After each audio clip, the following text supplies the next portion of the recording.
bipolar disorder. Whether or not that had an impact on Mr. Hinton's ability to exercise rational judgment at the time he allegedly committed this offense. Correct. What's your opinion? My opinion is that his judgment was impaired. Okay. How so? He was overwhelmed with emotion, and he was extremely depressed. His family described how emotionally unstable he was. And the bipolar disorder is what gave rise to his conduct, though, correct? According to your opinion. It says, at the time of the alleged aggravated murder, I'm on page 11. I know. With which the person is charged, the condition or conditions significantly impaired the person's capacity to exercise rational judgment in relation to his conduct, correct? I agree. Okay. Why? Why did you make that conclusion? Because he was so emotionally distraught. His family described him as being distraught, and they were concerned about his thinking and his actions. Right. And he had acute symptoms of bipolar disorder at the time that he committed this offense, correct? I believe he was significantly depressed. My question is this, doctor. Isn't it true that he had acute symptoms of bipolar disorder at the time that he committed this offense? That's under the umbrella of your opinion, correct? It is. Depression is a symptom of bipolar disorder, and I believe he was significantly depressed at the time. But for having bipolar disorder, there's nothing to indicate that he would have did this, correct? I can't say that. Now, I talked to you before about bipolar disorder, and you mentioned that there were some psychotic features, but you don't know whether or not those psychotic features were acute or manifested at the time of the offense. You don't know that, do you? There was no documentation that he was psychotic at the time of the offense. What kind of documentation would you find that would actually indicate that? For instance, at the emergency room hospital records, when they assessed him, had they observed bizarre thinking, bizarre behavior, it would have been documented. Have you seen the body cams of Mr. Hinton after he was arrested and even when he was in court the next day? I have not seen his body cam. You haven't, have you? I have not. And if you saw that, that might give you an indication of whether or not he was experiencing psychosis. If you had a video recording of the way he behaved immediately after being arrested, after being taken to the hospital, after being placed in the Hamilton County Jail, if you looked at a recording of the way he was behaving, that might help you with that issue, wouldn't it? It might, correct? It could contribute. Right. But you didn't look at any of that, did you? I did not. You just went out and looked at documentation, correct? I looked at, yes, Right. medical records, etc. But doctor, you do know this with respect to psychosis. You said that he did have it, but you don't know whether or not it was manifested at the time of the offense, correct? He has experienced it in the past. And you also know that whether or not you experience psychosis can be based on whether or not you're taking your medicine for antipsychotic medicine, correct? That's correct. Well, look at your report and tell Judge Lubers whether or not he has ever been taking medication, antipsychotic medication. Mr. Hinton, at any time. He has taken antipsychotic medication. When?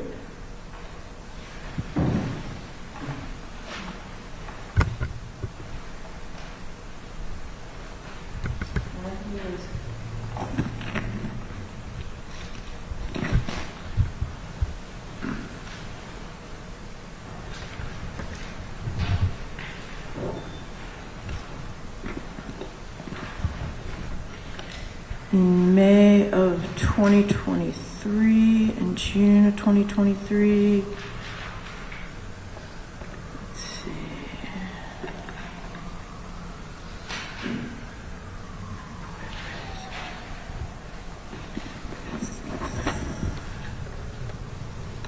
There it is.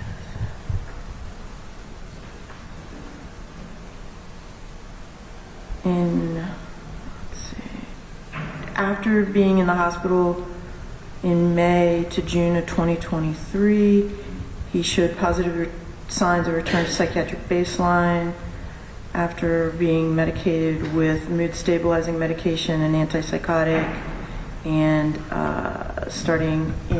getting connected to outpatient services. So what you do know from the documents that you review, namely his medical records or psychiatric records, correct? You were exposed to the fact that sometime in 2023, he was psychotic for some reason and was admitted to a hospital or a healthcare facility, correct? Correct. And then some healthcare provider looked at him and said, you have psychosis, and prescribed him medicine, right? That's right? correct. Right. And then what is the purpose of prescribing a person that has psychosis? Why would you prescribe them medication? What's the goal with giving them medicine? I know this sounds axiomatic, but I want you to spell it out. All right, to stabilize their psychiatric condition. Right. And then if you're not taking your medicine, you're not stabilizing for a condition that you have, correct? Well, if you don't have the condition, you don't need the medication. So, but if you have the condition, you've been diagnosed with psychosis, and somebody gives you antipsychotic medication to stabilize you, it's hypothetical, and if you don't take the antipsychotic medicine, what generally happens to that person that had psychosis? so I think the struggle that I'm having with this question is that psychosis is not always present in an individual, even if they've had episodes of psychosis before.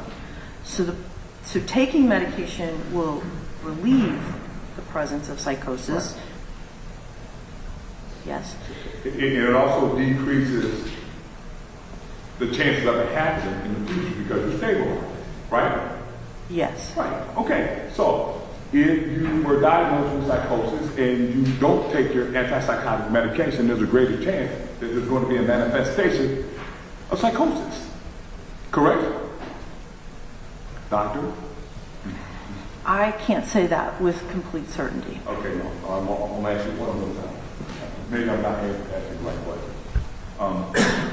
If a person has psychosis, right, and antipsychotic medication, you said they would be given that to stabilize them, correct? Correct. In the moment.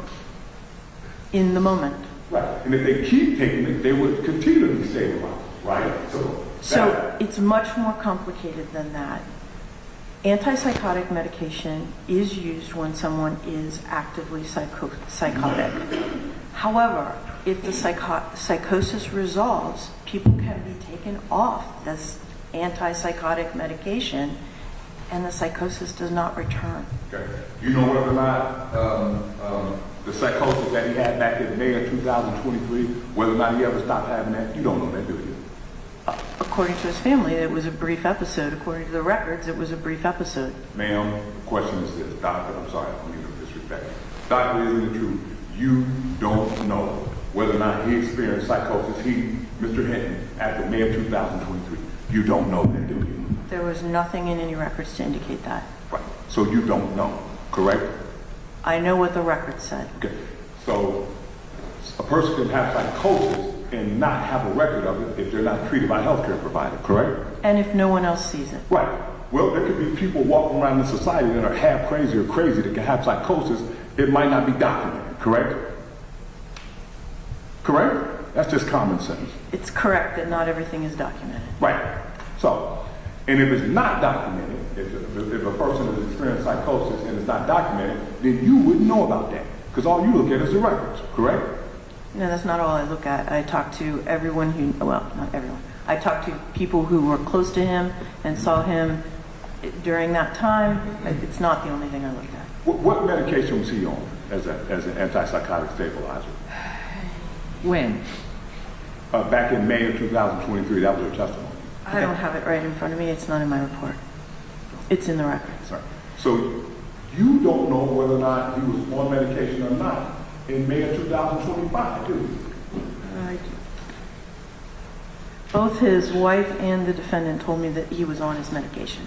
Did they tell you he was taking it? They didn't tell you that. He told me he was. He told you he was taking what? His medication. What medication? I don't have that in front of me. Well, it would be important to know what medication he was taking. You don't know whether or not it was antipsychotic medication he was referring to, whether or not being bipolar, anxiety, depression, or the host of other things. You don't know that, do you?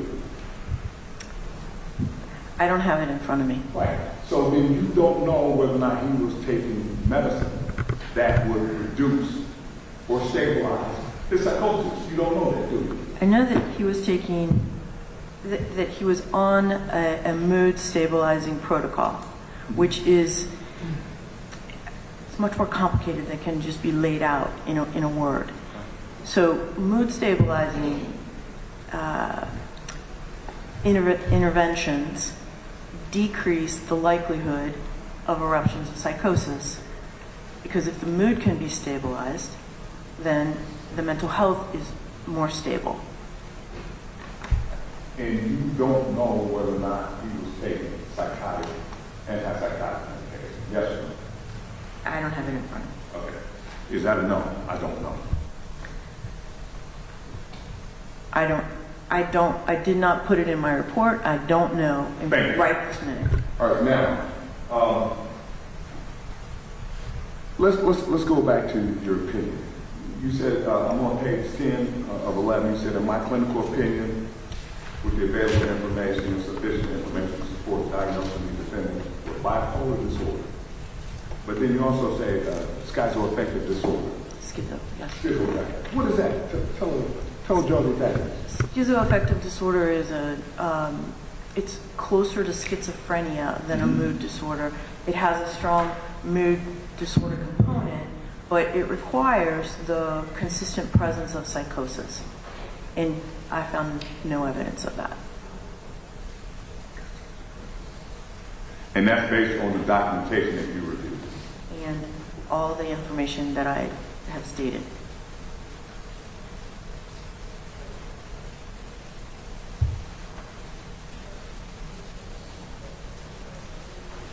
I kind of asked you about this before, and then I kind of derailed. So I'm going to come back to it, and I don't have that many other questions.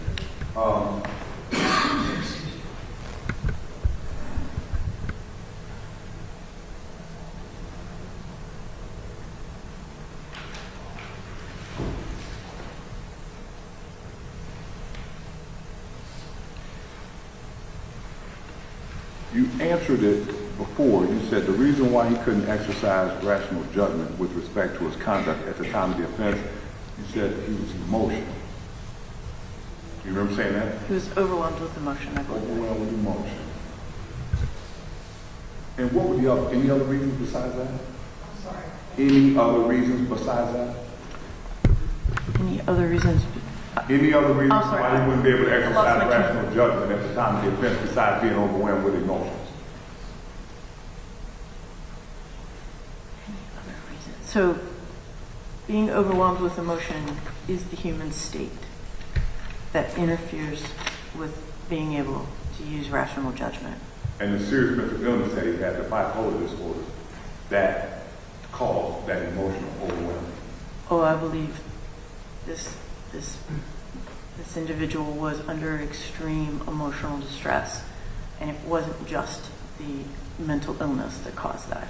But the mental illness was a part of it.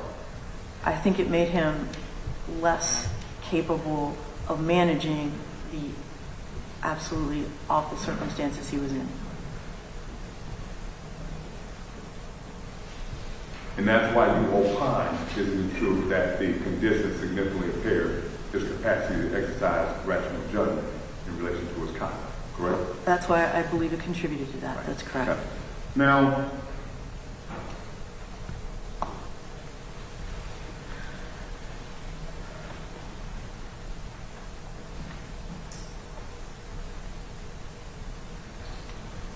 what's the relationship between emotional distress and mental illness, such as bipolar disorder, or psychosis, or disassociative disorder?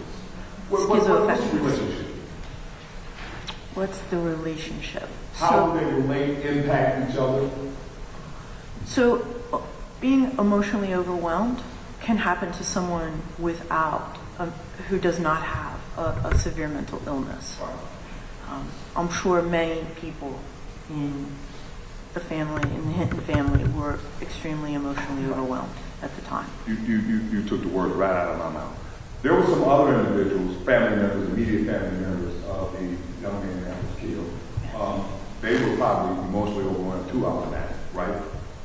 Correct? I believe so, but I don't know that for a fact. Right. Well, but you don't have any evidence of that, obviously, right? But they didn't act like Mr. Hinton, though, did they? Thank goodness, no. Okay. Now,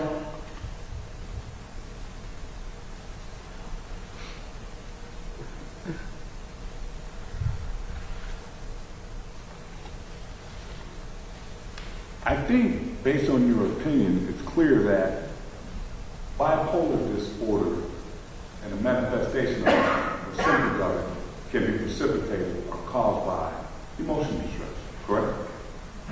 I believe so, yes. So if I'm bipolar and then something emotional happens and it's significant, that can cause me to have acute symptoms of that bipolar. Correct? That can be a reason, yes. Right. And I think that's what you're saying in this opinion, correct? That is what I'm saying. Right. Okay. Now,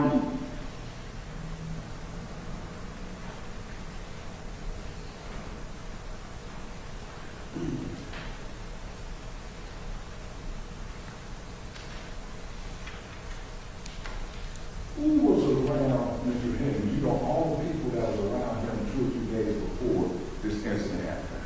Do you know? Not personally, I know you don't, but from your documentation. Like, who was actually around him 24/7, 2 or 3 days leading up to this? Do you know that? I don't know 100%. Actually, you don't personally know it all, correct? I mean, I have a timeline of what he was doing for at least a day before Who this. gave you that timeline? His, I don't know their marriage. His wife? His wife, okay. Anybody else? No. Okay, so you spoke to one person about 24 hours before this happened, right? We spoke about a much longer period, but yes. Okay. But you talked to one person about what he was doing and how he was behaving before this happened, right? Yes. And that was his wife. That was right? his wife, that's correct. And you don't know how often or how you don't know how often he was around his wife, though, do you? During that period of time, do you? Well, remember, I also spoke to him. So I have his account, Okay. and I have her account. You have his account of the offense, right? I do. Right. But you didn't ask him what he had been doing for the week before. I absolutely did ask What him. did he say? So he was trying to hold down a new job, and he had, in the 24 hours before, he had driven a delivery truck and he had been trying to hold this job down. And do you know what happened after he drove his delivery truck when he went home for the next 8 or 9 hours? You know how he was behaving then? Did you ask him that? So which day? The day before. The day before, yes. He spent the time in the basement sobbing. Sobbing? That was the description. You know what else he was doing? No, I don't. Do you know whether or not in that basement he was sobbing the day before this happened? Whether or not that was a manifestation of psychosis? You don't know that, do you? There was no information to suggest he was psychotic. You didn't ask for information to see if he was psychotic, though, based on your report. Oh, I asked him what happened. Okay, so what could he have said as a person that is mentally ill that would make you believe that from his representations that he was psychotic? What would he say? Hey, I was experiencing psychosis in the basement. Oh, if he said that, that would have been interesting, but he didn't say that. He did. What did he say? He's told me how bereft he was. Wow.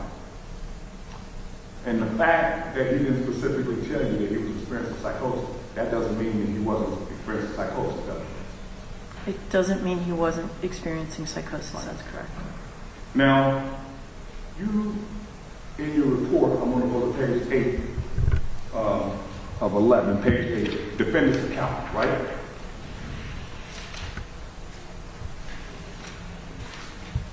Right. Now, you just told Judge Loopers that what he told me was he was working or trying to work, drive a truck, and then afterwards he went home and he was in the basement crying. That's what you told the judge, right? Yeah. But he also told you, according to your own report on page 8, first paragraph, the defendant endorsed experiencing episodes of auditory hallucinations, voices on the television talking directly to him, Excuse me? This is not that day. Well, what day is it? This is my diagnostic symptom summary. So this is in the course of his life. Okay, so when is it? So How do you know what day it is? Where do you 20 put down what day it was? it's back in 2023. Show me in this report where it says that he told you he was referring to 2023 as compared to any other time. So this is my report. I understand. And the format is that I gave the medical information back under the medical history. And now, where it says DSM-5 TR symptom checklist, I'm listing the symptoms that he, over the course of his life, has endorsed or experienced based on all the information listed on pages 1 and 2. Okay. Here's my question, doctor, and I'm going to be as brief and succinct and clear as I can. Do you know, when he endorsed, that means he told you about experiencing episodes of hallucinations, the television talking to him, elevated mood, lasted for a couple of days, comes and goes, bouts of depression. First, I want to ask you, is it documented in your report the exact time period you were referring to when he's telling you that? That's the first question. So on, where is page?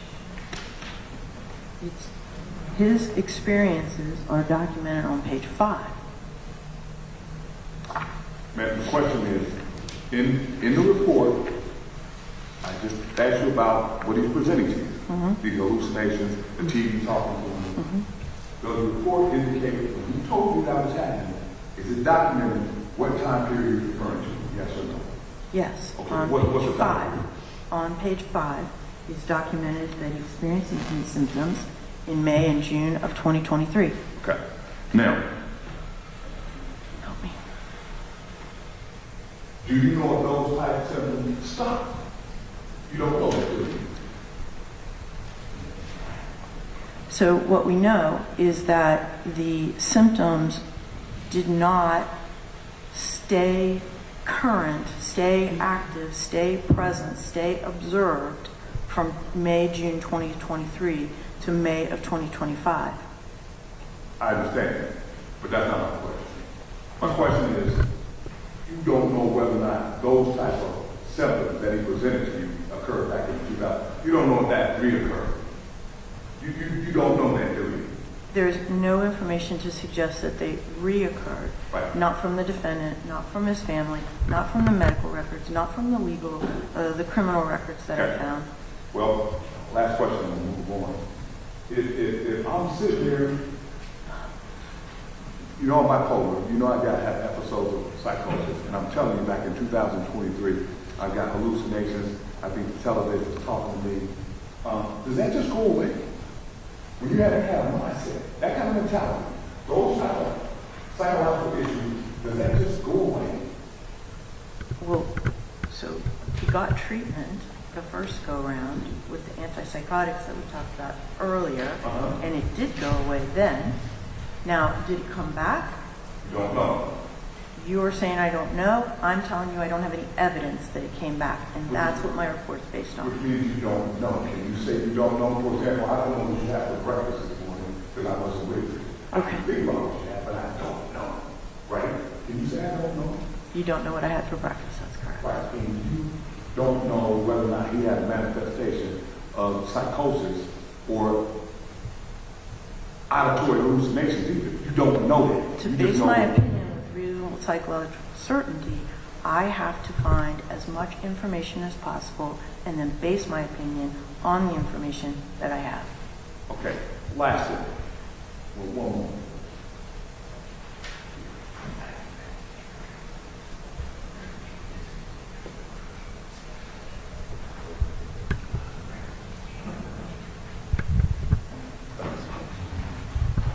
So, based on, you looked at his medical records, right? Yes, sir. Okay. And you did a thorough review of his medical records because you needed that to support your opinion, right? I looked at his psychiatric treatment records, his jail records, his legal records, his collateral information, his interview. Okay. According to his medical records, when did he discontinue his treatment? When did his treatment stop according to his medical records? So the medical records from Access Counseling, which were the last records that I had of psychiatric treatment, ended in May of 2024. Correct. So, His family and Mr. Hinton both told me that he was still on hold medication. on. Let her finish her answer. Well, that's not responsible, but if you Let her let her finish. answer, go ahead. She's still answering your question, I think, Mr. Bennett. I think she answered my question, now she's giving me something else. I'm sorry. I don't think she's finished. I want to hear the answer. I don't think she's finished with her answer. Go ahead, doctor. Mr. Hinton and his family told me that he was continuing medication at the time of charge. Who told you that? Mr. Hinton and his family member. But we've been through this before. You don't know what that medication was, though, correct? That's correct. All right. Now, but the records indicate that he wasn't taking medication and it was discontinued from May 2024, correct? The Access Counseling records, that's correct. So they prescribed him medication and the medical records indicate that he wasn't taking it, right? No, his medical records end in May of 24. It doesn't say that he wasn't taking the medications. So he wasn't prescribed medication after 2024. Well, he could have been. I don't know. Right. You don't have any evidence that he was. I don't have any evidence. So you don't have any evidence that he was taking medication. I'm talking about the documents, not the family. Okay, that's been asked and answered. Move on.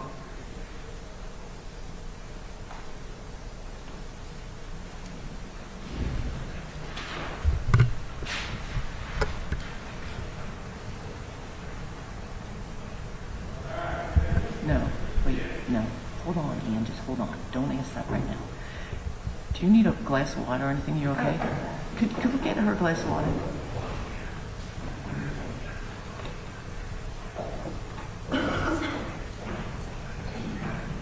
Just don't talk.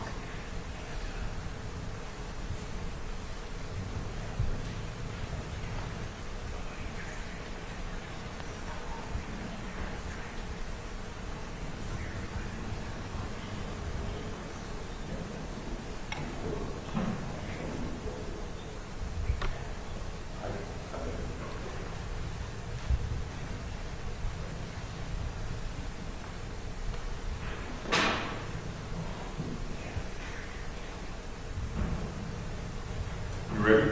No, I'm gonna get her a glass of water. Okay, I'm sorry.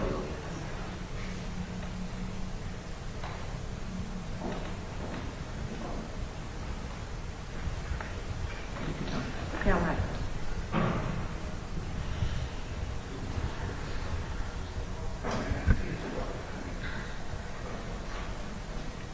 What is Risperidone? Risperidone, what is that? What? Risperidone? Risperidol? Yeah. What is it? Antipsychotic medication. Can you spell that for the record? R. Go ahead. Risperdal, I think. Thank you. Okay. Was he taking that medication? When? Was he taking it any time based on the information that you had? I do not know that for certain. Well, in order to determine whether or not a person has psychosis on a given date, wouldn't that be important information to know whether or not they were taking that medication or not? What I know is he was taking an antipsychotic medication sometime between 2023 and 2024. And whether it was Risperidol or Abilify or Invega or I could go on. Now, you said that 24 hours before this happened, he was in the basement sobbing or crying. Remember saying that? Yes. Right. And sobbing and crying and being alone and being isolated, that's consistent with being depressed, right? Or extremely in grief. Right. And that's also consistent with being depressed, correct? Correct. Okay. That's also consistent with suicidal ideology, right? No. Why not? Sobbing and crying is not necessarily consistent with suicidal ideology. I didn't say it was necessarily and definitely consistent with it. It can be consistent with it, though. With suicidal ideology, if you're thinking about killing yourself, or you have thoughts of killing yourself, and then you're in the basement sobbing and crying, that's not consistent. Not saying that actually means that you're depressed, but that's consistent with it, isn't it? It could be a symptom of suicidal ideation. Right. That was my question. Okay. Okay. Now, and you said, talking about suicidal ideology, I'm talking about the symptom of crying or sobbing. You said that was going on 24 hours before, correct?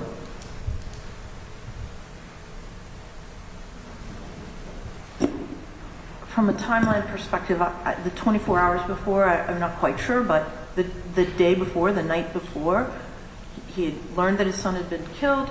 He came home. He went to the basement. He was obviously very distraught in the basement.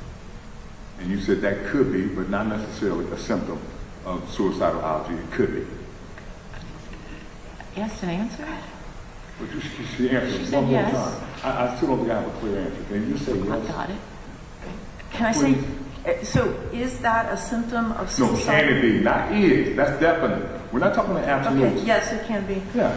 Your whole science, your industry is not based on mathematical principles. Absolutely it is. It's based on mathematical principles? We have extreme statistical analysis that goes into everything that we do. Bottom line is, crying or sobbing in the basement, that could be a symptom of suicidal allergy, Could correct? be a sign of it, yes.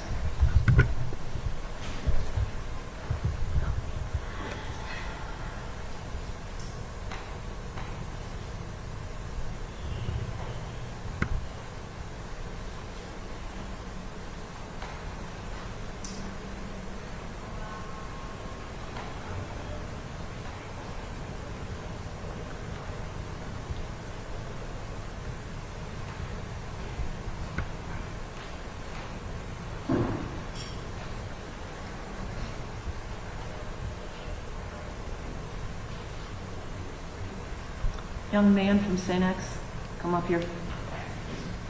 Come up here. Hold on, Mr. Bennett. Hold on, you come on. I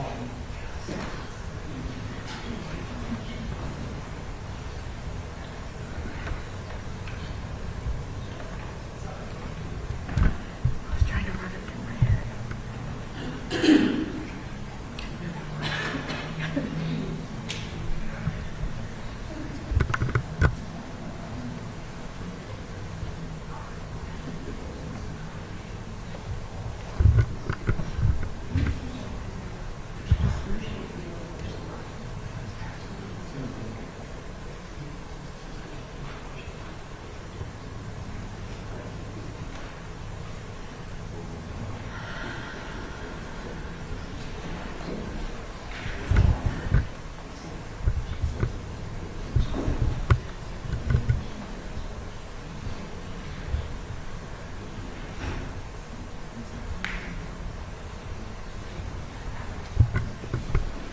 So sorry.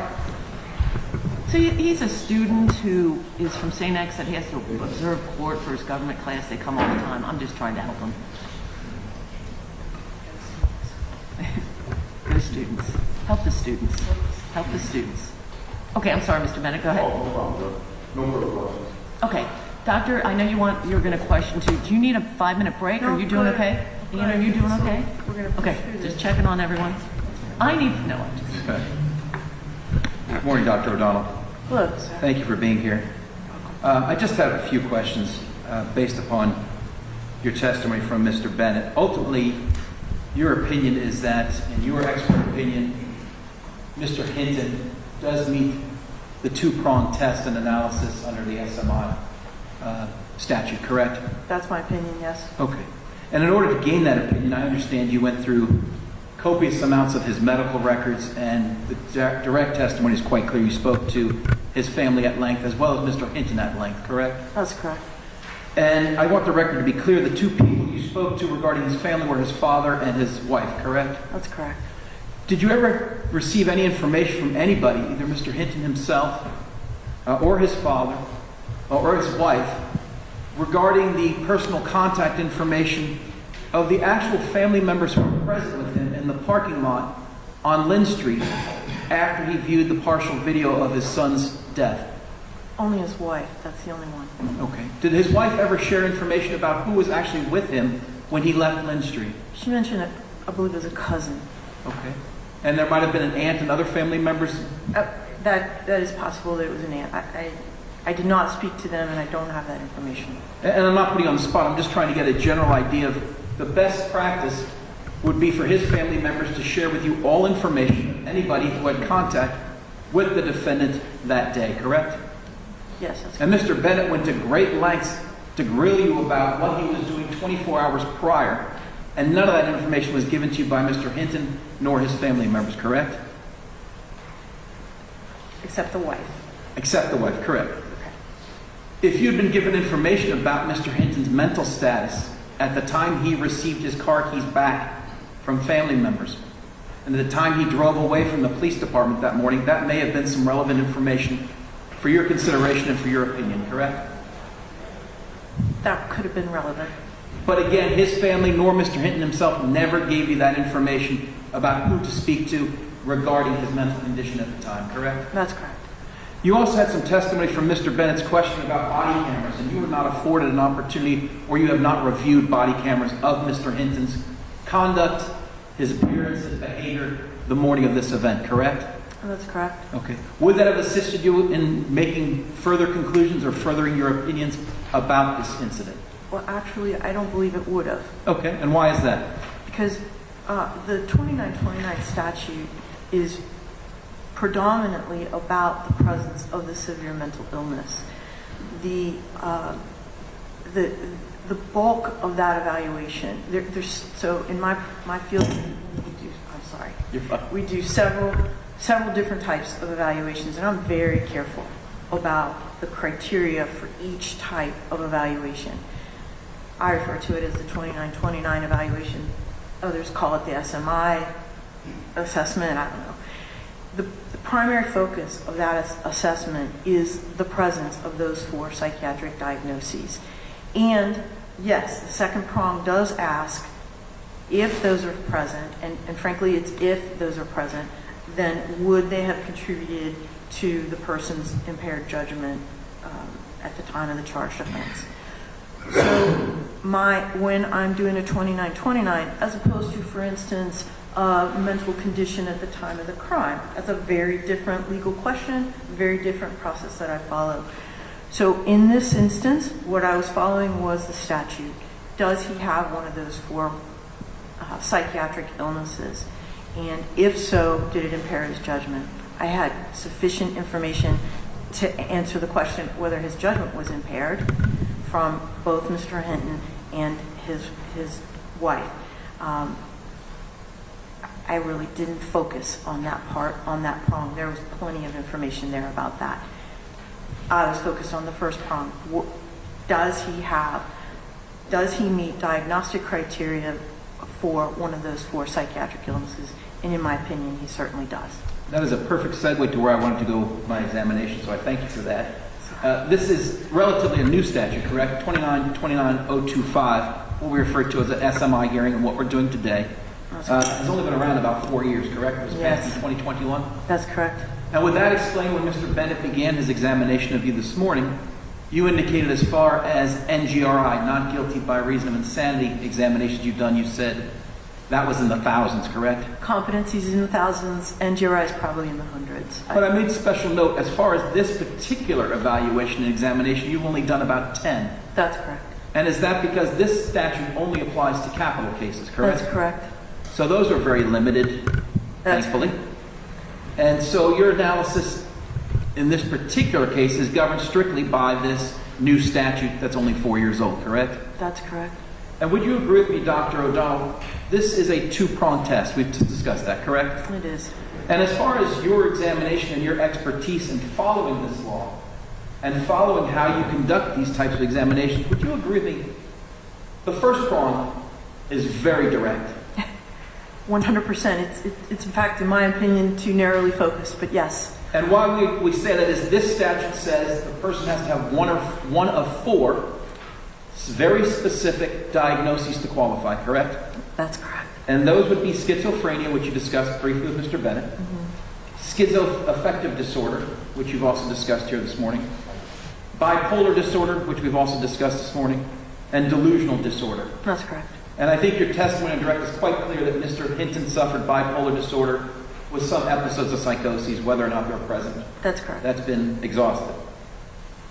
Moving on to the second prong of this test, would you agree with me this is entirely much more subjective than the first prong? Absolutely.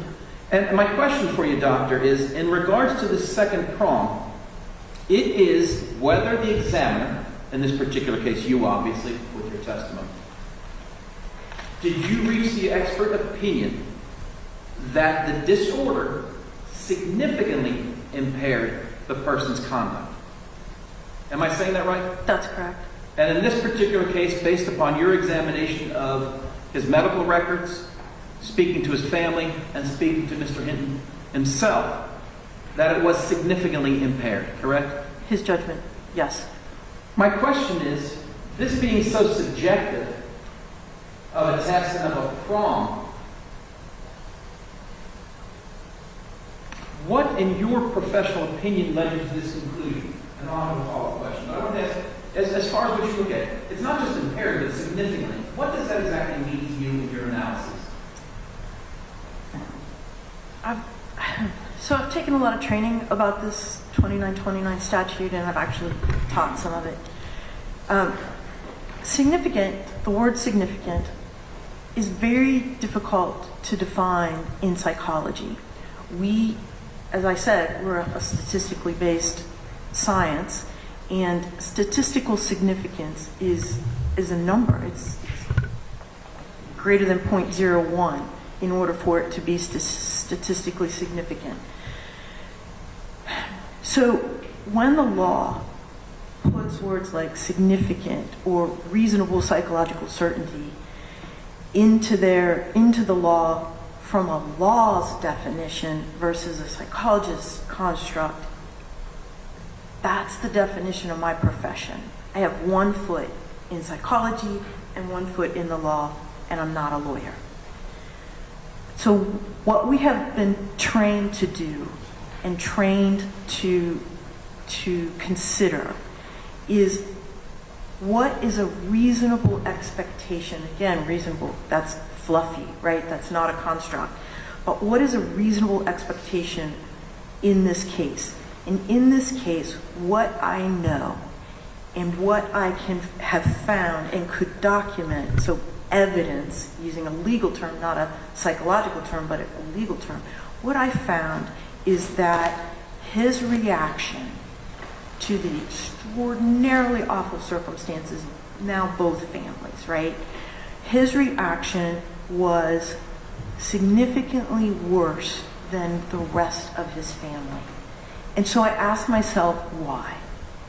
And what I found was a history of mental illness and this extremely emotional circumstance. Can I unequivocally say which circumstance created the tragedy that happened? I cannot say it. I actually don't believe anybody can say it. I believe that it was significant, though. Based upon that statement, would you agree that the incident we're here to talk about, that Mr. Hinton caused on the date in question, may have had nothing to do with his mental disorder, but rather the stress you and he talked about his everyday life? Yes, we did. He had a grown adult son that he was trying to reunite with. I think it goes outside of the scope of the issues in this hearing. This is not guilty by reason of insanity hearing. This is a serious mental illness, and whether or not it impacted the judgment of the person. The question that he's asking now, it goes for a whole different standard. This is not guilty by reason of insanity. I respectfully disagree. This goes to what her testimony just was in the second prong, whether the mental illness caused a significant impact to his ability to exercise good judgment. It's direct. Three times already. You're going to say asked and answered? For real? Yes. Isn't that ironic? Okay, gentlemen. Overruled. Go ahead. Finish your question. What, in your professional opinion, and I'm not challenging, I really just want to know, because this statute is so new, and it is so subjective, but it is so important as well. I agree. What, in your professional opinion, shows that the conduct of Mr. Hinton is alleged to have been committed on this fateful day was caused by his mental disorder which significantly impacted his judgment, and not just the awful set of circumstances he was faced in trying to keep his family together, and learning of the death of his son he was trying to reunite with, in watching partial videos of that. Couldn't it be said, Dr. O'Donnell, that that set of particular circumstances is what led him to this poor, I think it's more than this, but poor judgment rather than the mental disorder?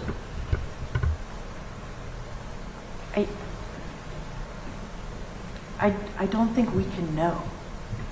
And it's not measurable. I think there is the presence of the mental illness, and that's the one piece of the statute. The presence of a mental illness contributed to his poor judgment. And that's what I can unequivocally say based on the information that I have. I cannot say that it was 51% the mental illness and 49% the grief, or vice versa. You know, I can say there was no evidence that he was on drugs, or, you know, and I looked at all of that, right? So I can't answer with statistical certainty, with hard evidence. I can't answer that question. But I do believe his emotional instability, which, as evidenced by his history of mental illness and the symptoms we saw when he was under extreme stress in other circumstances, contributed significantly. If I could just have one moment, Your Honor. Sure.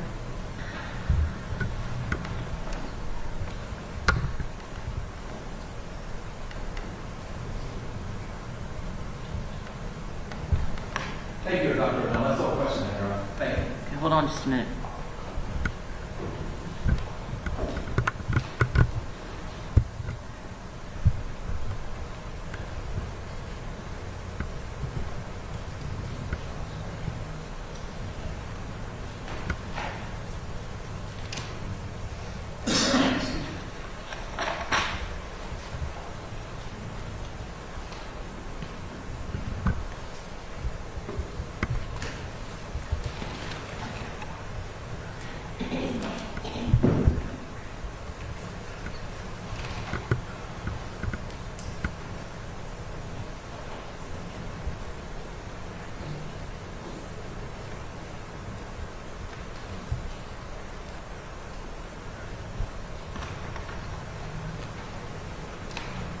Okay, Mr. Bennett, any further questions? No, Your Honor. Okay, I'm sorry to do this to you, but since I'm the person deciding here, I need to. I'm so sorry. All right. Okay, and I don't know if you can answer or not. Okay. But I understand you saying I cannot give a percentage statistically how much the mental illness that he has contributed to his actions, his judgment that day. But I also have a concern about the significant. So you do say, yes, it is significant without giving a percentage. And not to beat a dead horse, no offense, Mr. Guinan did sort of question you about what significant meant, because it's not just a contributing factor, it has to be significant. And I know he asked you questions about other factors in his life, other pressures, other things going on, certainly the death of his child, clearly, and other maybe personal, social situations he's dealing with. Okay.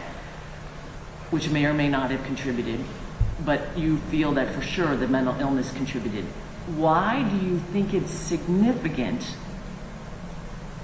and not giving it a statistical factor? I know significant doesn't mean, there's no number for it. Doesn't mean 51, doesn't mean 75, doesn't mean 80, doesn't even mean 20. I don't know what significant means, and I don't think there's even a legal definition for it. But I have to decide this, and I'm not a doctor. So, what does significant as opposed to a factor mean to you in this case into making your determination that it was significant? Does that make sense? Do you understand my question? I'm sorry, but I'm struggling. Sorry.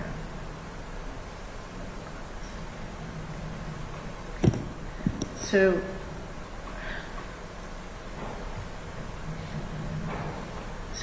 what I have taken is my now 30 years in the field, truly in the field of this, to understand. So this is hard to do under oath. I will just tell you. So just give me a little. Yeah, you take your time. I know it's a big question. I know it is. And the law it's is very important, and the law is very fuzzy. Thank you. I agree. When someone has a severe mental illness, and I go back to my answer to Mr. Guinan, that was my primary focus. Because if someone has a severe mental illness, under stress, under normal stress, not the stress that Mr. Hinton was experiencing, but under normal stress, the mental illness can be managed. One can cope. I've seen it over and over and over that it's not easy, but it can happen.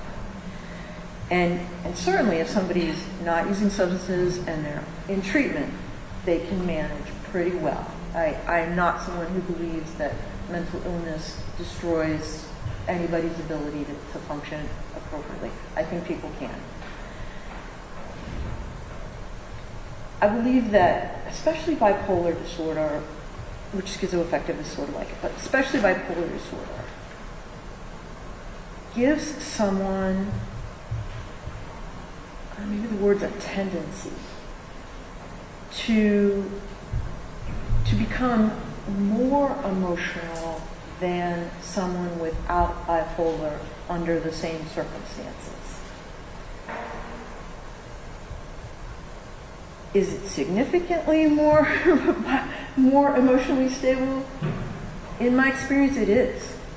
And in my professional career, it is more emotionally unstable. So a proclivity, is that the right word? A proclivity to be more emotionally unstable under stress, under extreme circumstances. And then when that mental illness starts to erode a person's ability to refrain or to not be impulsive, because remember, and Mr. Bennett asked me this question early on, what is a symptom? A symptom is that irritability, that impulsivity, that it's sort of an all or none thinking, this catastrophic thinking. When that proclivity is there and now these extreme circumstances have happened, the coping mechanisms that were working previously stop working. It becomes unmanageable. Does that mean that they couldn't make a good decision? No. The individual can make good decisions, but they're going to need a lot of support to do that. And in this case, I believe that his emotional instability under the extreme stress that he was under created significant impairment such that his judgment fell apart. Okay. Not just impairment. Not just impairment, it was big time. Okay. All right. Thank you very much. Any questions, Mr. Bennett, on my question? No. Thank you, Mr. Guinan. So, Dr. O'Donnell, thank you so much for taking this. I appointed you. I really appreciate and respect your work. I think everyone does. Thank you for coming here today and explaining. Appreciate it. Thank you so much. Okay, you were released. Thank you. Okay. I think that's it on the SMI. This will be continued in progress until January 6th, 5. God, I have been January 5? Okay. So I think I put the wrong date in the entry. So we're going to fix that entry. Okay. So that part of today's hearing is continued, but we're not done. Okay. So,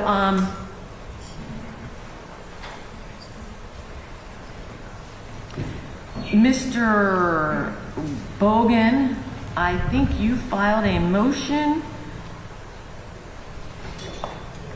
Okay, let me find it.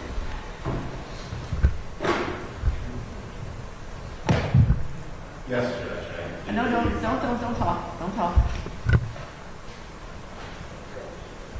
You filed defense motion number 15, Rodney Hinton's, well, you and Mr. Bennett did, I'm sorry. Request for additional funds for consulting defense psychologist. I did not receive anything in response from the state. Nothing filed, right?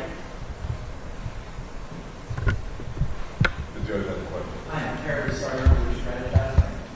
What am I at home with my children? No one was. I had talked to Mr. Hogan about this issue. We have no objection to the motion for more funds. So the question was, did the state file anything in response? We did not. Thank you. That's all I need. Thank Okay. So I have some questions. So go ahead and make your motion.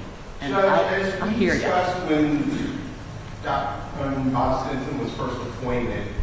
Would you mind coming up to the podium? Yes. And can you give me just a minute so I can find your motion? Because I wrote all over it. Hold on a sec.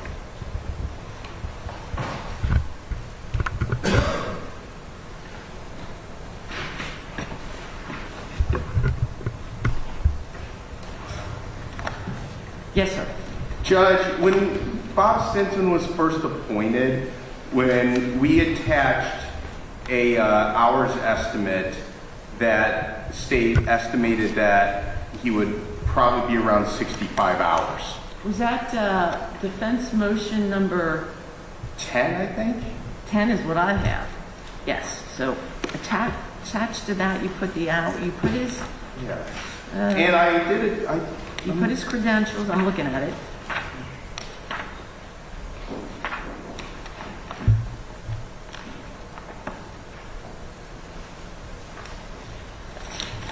What did you say you thought you attached? What?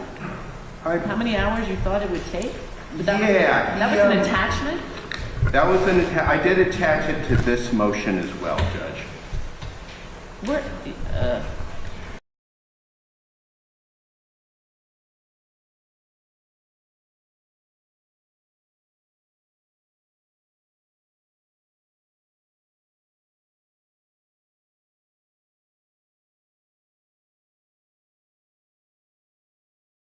If I may, Okay. I attached it.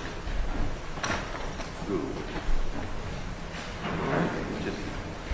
I've just got a bunch of papers right now. Oh, I understand that.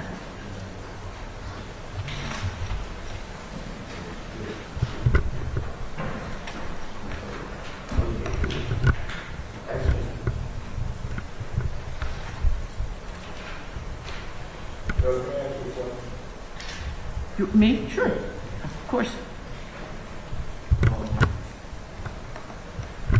I don't know what other matters we're going to discuss, but Mr. Bogenham, or do you? I can't hear you. I don't know what other matters we're going to discuss, but Mr. Bogen handle them, or must I stay?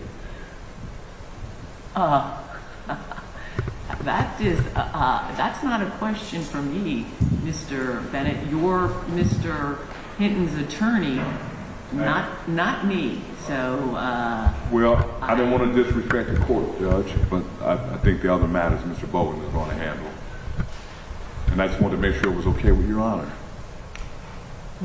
do I have the authority to make you stay and represent your client when there's co-counsel? Oh, Yes. I you do. don't know. I think you do. I do? Because you're the judge. Well, if I do, then I don't. Then why is it that you don't want to stay, or why is it that you want to leave? Because you were retained. You're the lead counsel, and he was appointed. So, my role today was to cross-examine a doctor, and his role was to address the motions that are being addressed. And I'm not going to have any input on those. Thank you. see, I just don't want. And I don't know how this is going to play out at all. Of course. But I don't want any ineffective assistance of counsel because one counsel left and the other one stayed. I don't want that to be an issue, so that causes me a little pause. I'm just talking it out, Mr. Bennett. I'm just talking this out. That, Have a seat. Judge, actually, if you'll pardon me, I actually cited the wrong motion. It was actually defense motion number 14 filed August 11th, Rodney Hinton's reply state's response to his request for appropriation of funds for a consulting defense psychologist. Wait. You're talking way too fast. I'm so sorry. I'm addressing defense motion number 15, and you were referring to something, and I don't have it. Now what? Number 14, the one. No, slow down. Defense motion number 14 is for a protective order? No. It is. Okay, I think we missed, that was some misnumbering. Obviously, it's some misnumbering. This is the motion that was filed on August 11th. What, on August 11th? Actually, yes, when I filed a thorough response to the state's, I filed a reply to the state's response to our request for appropriation of funds for a consulting defense psychologist. Okay, so your original motion was number 10, is that Yes, right? and Okay, then- so hold on. Your request for, okay, and then, hold on, I've got that. It was filed Just hold on a minute. Hold on. And then you filed a reply to the state's response, and you subsequently put on an entry withdrawing your reply to the state's Well, response. that was the first reply. This is the second reply. You had another reply after that? Okay, yes? Yes, it was- Hold on. Just hold on. I'm trying, there's a lot of paperwork here, so I'm just trying to catch up, so give me a minute. I can show you which motion it is. Could you give me just 1 minute?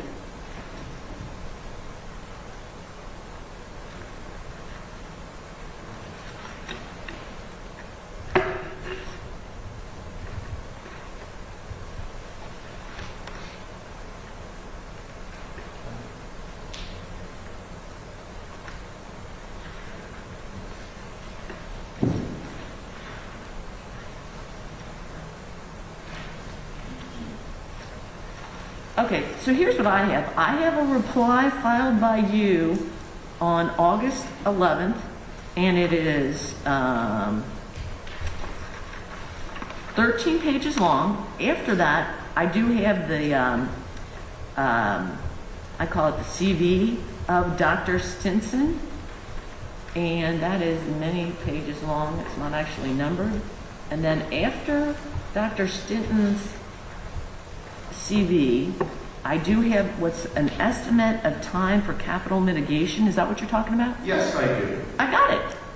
Okay.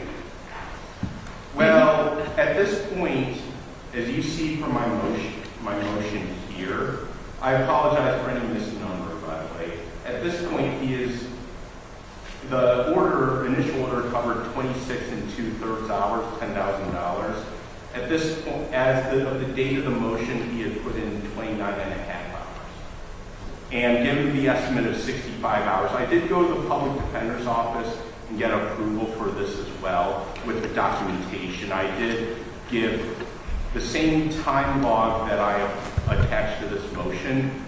Everything I attached to this motion, I also provided to the public defender's office so that they could have all the information needed to decide whether or not to approve it.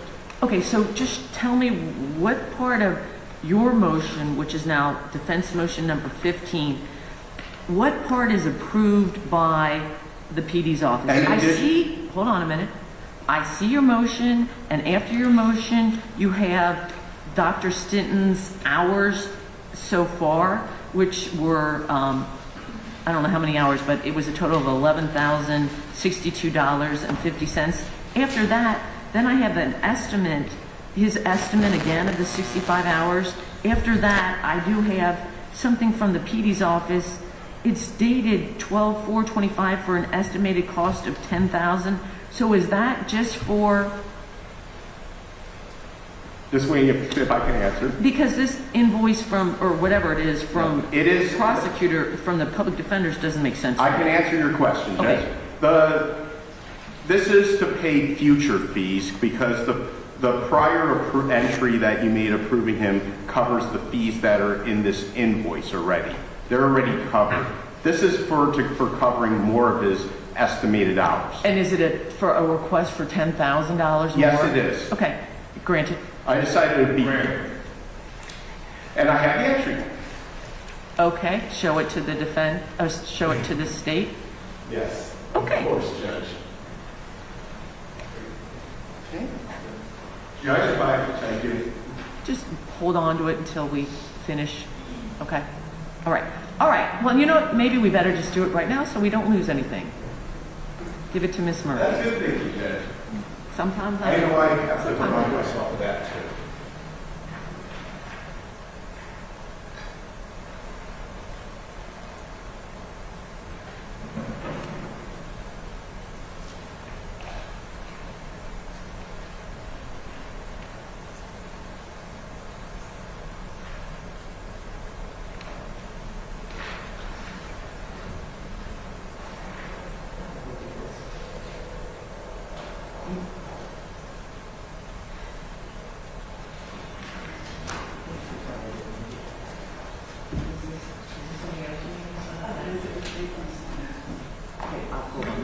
Okay. All right. Now the next thing that I want to talk about, so I talked about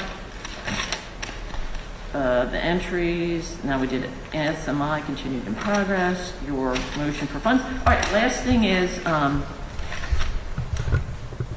a request. So there was a motion filed by the defense. It's captioned Defense Motion Number 14, filed on December 8th. It is not Defense Motion Number 14. My calculation, it is 16. Right? Okay, we agree. Right? I'm not just Yeah. saying, am I right? Yes. Okay, so there's a reason to keep them in order. You got to help me. I got to stay in order, okay?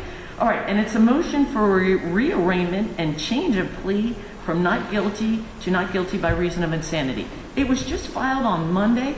The state has not had an opportunity to respond. I don't know if they want to. Do we want an opportunity to respond? I think. Just yes or no. Would you like an opportunity to respond? Yes, well, I responded to by January 5th. Okay. Then on January 5th, once I get your response, you can reply. On January 5th, we'll pick a date to hear that motion. Okay? So, I gotta write this down. January 5th, which is the SMI in progress, and to not hear the motion, but to visit. I mean, do you guys think you're going to be prepared to hear it on the 5th? Do you want me to set it for here? I know we got 2 doctors that we got to hear from. That's going to be a lot. Yeah, the safety position better than the SMI very first, Judge. Well, and from the defense? What? Oh, sure. Yeah, of course.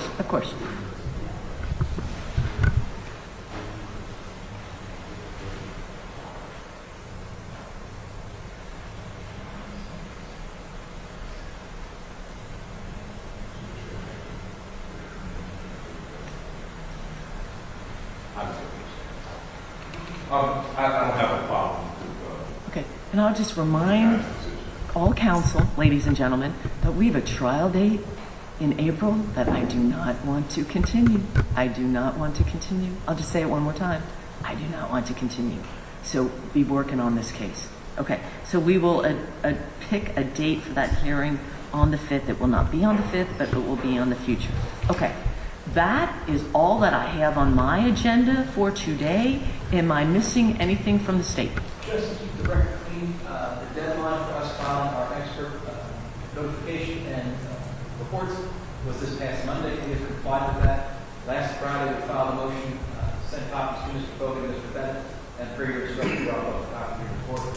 So that deadline has been met. Did you file a motion? You filed a response to discovery, We right? filed supplemental response to discovery. Okay, no motion. Correct. Okay, you're scaring me. Okay. No. Like what motion? Okay, no other motions. Okay. Thank you. So you think that I'm all up to speed? Yes. Okay, from the defense, have I covered everything? Is there anything else outstanding right now? Okay. Thank you for staying, Mr. Bennett. We'll see you all back on January 5th. I'm going to put another amended order saying that January 5th is SMI in progress and to Pitts. Well, that's the only thing I'm going to say because we've all agreed to that. Anything further for the good of the order? Judge, just housekeeping, the entry there, do you want me to walk it through or do we have another preference? Miss Murphy will take care of that. Excellent. Anything else for the good of the order? All right, thank you all for your patience. What? January 5th at 9? 3rd. Do we have a docket before?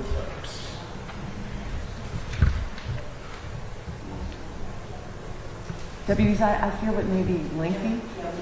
I thought this was going to be short. I don't know. It changes all the time, so I won't count on us. We don't know how long things are going to take. Sorry about that. Okay.